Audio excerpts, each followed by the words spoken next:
Now just a reminder that videos like these are brought to you by my lovely patrons like Kevin Strauss, Black Liquid SRW and Echolocation. For as little as $3 Australian a month, you get your name shouted out at the start of every Xenosanctum video, as well as access to bonus behind the scenes content, link in the description below. I love Bandai Namco's Tales series, which should be bloody obvious based on 8% of my videos being on the series.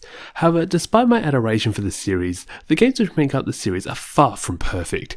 Even my favourite Tales games have their problematic parts, and today I'm going to list the biggest issues I have with every single Tales game, starting with... Now I don't want to be too harsh on the first game in the Tales series, because the series hadn't been established yet. However, one area I think I can be critical of has to be the story. While it's a semi-decent plot for an SNES JRPG, Fantasia's plot is kind of bland and the characters aren't able to account for the bland plot like the cast in something like Tales of Xillia can. This bland plot is made even worse by the big revelation of the main antagonist Daos actually having altruistic reasons for his actions, which would have made the plot way more interesting if they weren't all saved for the last moments of the game. Now I know most of the plot problems stem from Namco meddling with the story, but I'm simply reviewing the final product here and not the original script.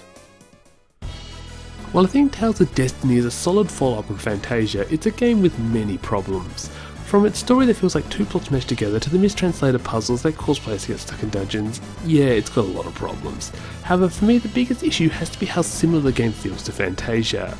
When you have games like Final Fantasy VII and Xenogears showing what PlayStation 1 RPGs can do, for Destiny to look like a slightly better Super Nintendo JRPG doesn't really cut it for me, and the combat still being that clunky single hit affair doesn't encourage me to come back and play this game.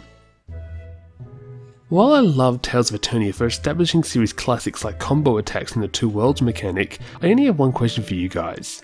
Do you actually remember this game? I don't know why, but this game seems to be one of, if not the most forgotten game in the series. Maybe it's the kind of average plot the game has, or maybe it's the fact that the game's last port came out in 2004, almost 20 years ago. Regardless, this game has failed to stay in the minds of series fans, and this has to be the game's biggest flaw.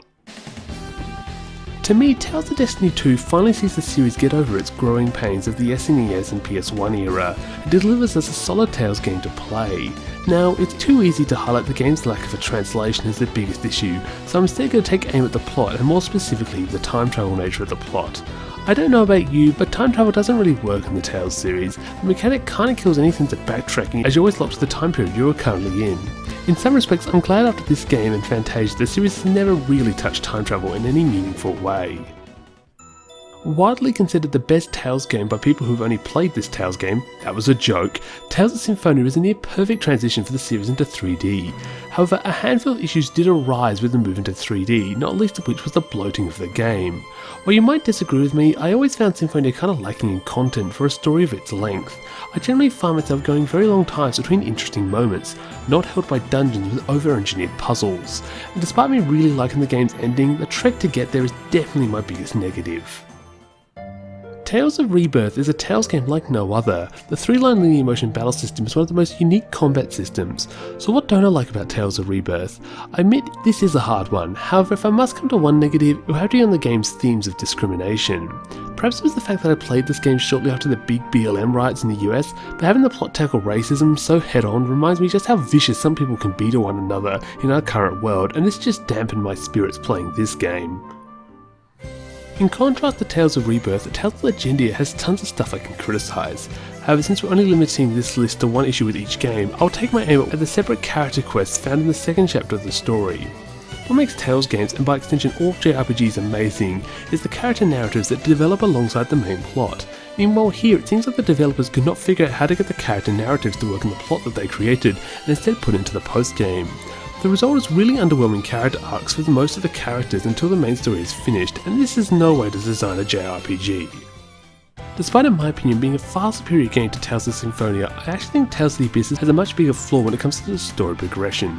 You see, Abyss is really quick to show you most of the world map by the 10-hour mark, and as a result the game quickly turns into a mess of backtracking as you have to visit the same places again and again and again. As a result, you never feel like any one place in the game gets this big moment in the story, as the plot never really hangs around any one place in the world. Miss me with what's wrong with this game? Tell me what's right, huh? Jokes aside, I think Tales of the Tempest is kind of underrated, which is why its short length is its biggest downside. The continent of Aurelia is really interesting, and the background on how humans and Leymons came into conflict really makes for a fascinating plot. Perhaps Tempest would have not been such a black sheep in the franchise if the story just had a bit more time to be fleshed out. When I first played Tales of Innocence, I was blown away by its console level quality on the Nintendo DS, and I almost had it up there with games like Tales of the Abyss. However, Innocence quickly moved down the list of my favourite Tales games, and that can nearly all be attributed to its ridiculously long and boring dungeons. Alpha Systems, your low polygon mazes are not fun, and I don't want to spend 30 minutes in them. Tales of Symphonia Dawn of the New World is another game that's too easy to find flaws in. For me, out of all the problems with this game, the biggest one has to go to the main characters of Emil and Marta. They almost feel perfectly engineered to be the most unlikable protagonists ever put into a Tales game, and by the end of the story I still didn't come around to liking their character arcs. At least their designs are cute. For a game that's too easy to find faults in to one that's probably the hardest to find faults in since it's a near perfect entry. With Tales of Vesperia, I'm going to make the same take I made in my Vesperia retrospective and say the bosses are the game's biggest weakness. The game really lacks any solid villains who don't die soon after being introduced. Even Zaki isn't that interesting, he's his only character trait as being a psycho assassin. Vesperia might have a great cast of heroes, but it really drops the ball on the villains. Now for the sake of my mostly Western audience, I'll do my heart's take using the Vita remake over the DS original. Now looking at the Vita remake, the biggest issue comes to mind is the fact that it's in most ways an inferior game to the original. From removing contact encounters to the stupid name changes for the game's protagonist, to the combat which I found quite underwhelming. I really enjoyed the DS original, but I cannot find the same love for this game despite it arguably being the definitive version. While Tales of Graces might have one of the best combat systems in the series, it also has some major flaws with that combat system. For one, weapon forging and dualizing is way too complex for the amount of benefits it gives your party, and the whole fact that accuracy and invasion are way overpowered stats allowing you to basically either tank through attacks or have the enemy tank through your attacks really puts a nail in what should be the best battle system in the entire series.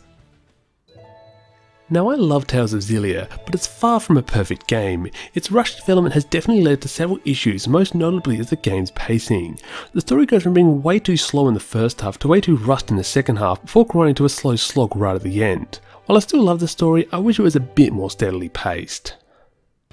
While my recent playthrough of Tales of Xillia 2 surprised me with how good this game is, I still can't get past the decision to make Luger a silent protagonist, with a choice-based mechanic that does nothing much more than affect a basic affinity system. I would have been fine with such a system if the team actually committed to the mechanic rather than this half-hearted attempt to put more player engagement into the game. Now I'm currently in the middle of my first full playthrough of Tales of Zestiria right now, so I can't speak for the whole game here. Of what I have played currently, I think I'm going to say my biggest issue with the game is the combat system being set in the field maps. While the idea sounds great on paper, its execution is terrible. Battles frequently result in you being stuck up against a wall with no good camera options. Alongside this, the field maps are made to be overly huge to make sure battles have enough space to take place in. While I love Tales combat, it's definitely not one that works well with anything other than a flat circular arena. Now I love Tales of Berseria for its amazing characters to its incredible story. However, you might have noticed that I haven't mentioned the combat.